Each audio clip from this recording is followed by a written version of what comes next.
When she wakes up in a hotel room, Emily finds a dry body on the bed next to her. However, she doesn't look bothered and instead goes to check her body in the mirror, noticing the knife wound in her abdomen. The knife that caused it is nearby, and Emily just thinks about all the times she had to do this. Afterward, she proceeds to chop the body into pieces and put them in garbage bags to then take them to a barn. All the pieces are burnt down to get rid of the evidence and the ash is buried in a hole. Then Emily goes back to town and spends a few hours at a cafe learning more about herself, almost as if she didn't know what life she is in. Later at her home, Emily tries to keep her mind calm by smoking. Suddenly she is visited by her boyfriend James, who is very angry because she's been missing for 3 days and she hasn't answered his texts. He even called the cops to find her, and now he has to call them again to tell them she's fine. Knowing that the police will get her in trouble, Emily tries to calm down James by getting affectionate with him, but James turns her down and tries to call the cops again. A desperate Emily decides to stab him in the neck with a corkscrew, instantly killing him. Then she wraps his body up and hides it in the basement, followed by cleaning the floor and washing the clothes to get rid of the blood. She also takes a lot of medicine. The next morning, Emily is shocked to see that her body is rotting, which she didn't expect to happen this soon. Moments later, Detective Freddy shows up at her house and gets suspicious when he sees she came back without James telling him. He begins asking lots of questions, so Emily invites him to have some coffee. When he's distracted, she grabs Freddy's hand and starts absorbing his life. It turns out this isn't actually Emily, it's a shapeshifting being that kills other people to get their bodies. The creepy body from the hotel had been the real Emily, and now the shapeshifter has become Freddy, leaving the real cop's body dead and dry. He practices saying his name and checks out the gun, happy to be in a position of power this time. Afterward, Freddy uses a hammer to remove the teeth from the body so it can't be recognized. Then he pours gasoline all over the house. On his way out, he bumps into a delivery man, so he takes the food without paying and leaves the detective's car. The delivery man wants to stop him, but at that moment the house catches on fire. Next, Freddy goes to see the local dealers, who recognize him as the corrupt cop who always helps them out. He steals some happy powder and consumes it all in the car while it's revealed the creature needs medicine to stop the rotting and the happy powder helps delay it. Sometime later, Freddy goes to a bar and pats the dog at the entrance, who always recognizes him no matter what body he's wearing. He sits at the bar and asks for a drink for Julia, a lonely woman who is surprised that Freddy guessed her favorite drink.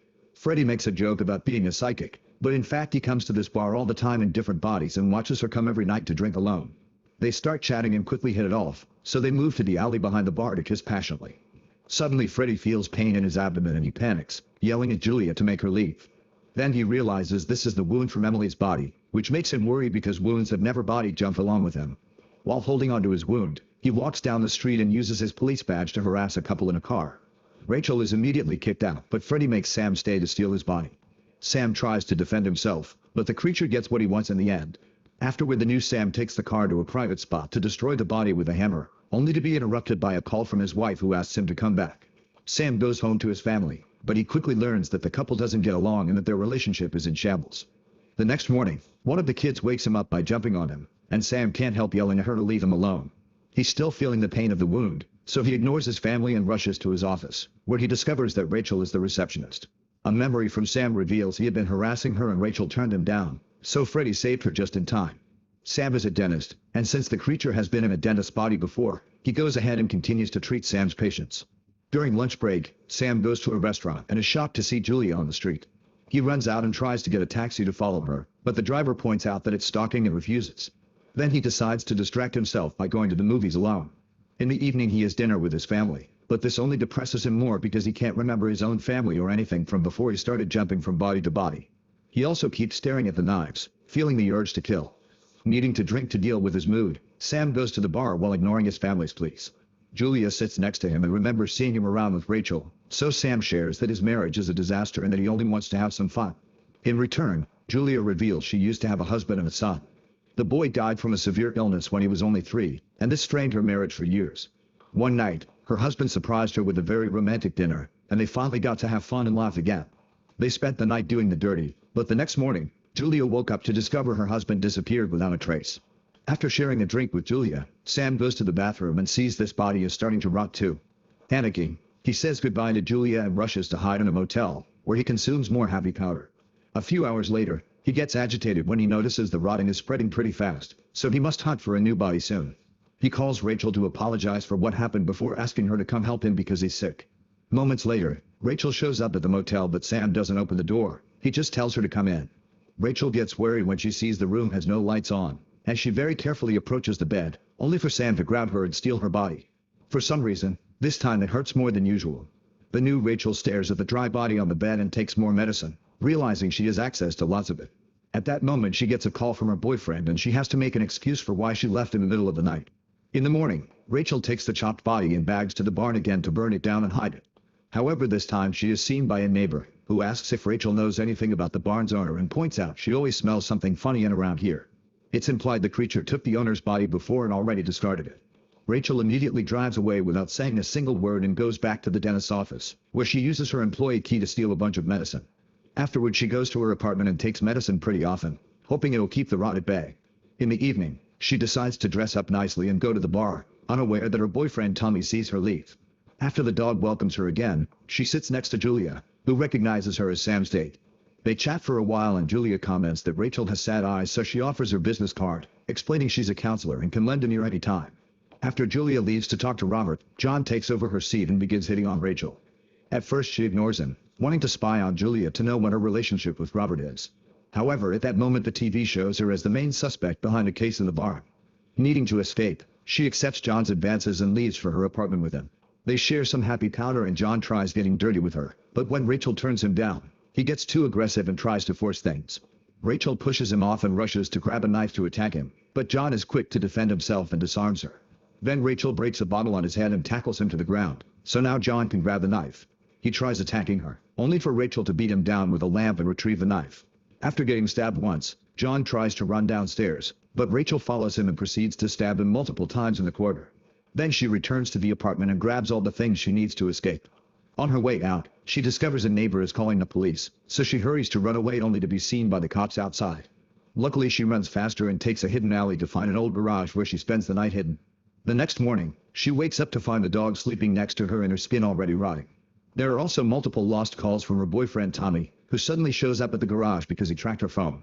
He wants to know the meaning behind her portrait on the news, so Rachel hits him with a bat and runs away.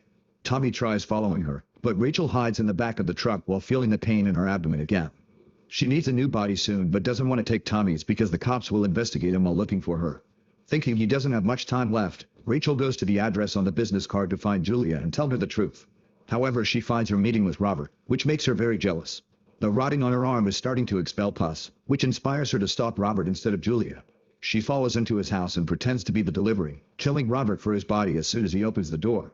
Afterward, Robert makes a phone call and confesses his feelings to Julia, who agrees to come to his place for dinner. That night, they enjoy each other's company and Julia admits that there's something very familiar about Robert, but she can't explain what. Robert flirts with her and kisses her, quickly escalating things into something naughtier. Their touching causes Julia to discover the wound on Robert's abdomen, but he asks her to ignore it and they spend a night full of passion. From that on, Julia and Robert start a relationship, and they're very happy together.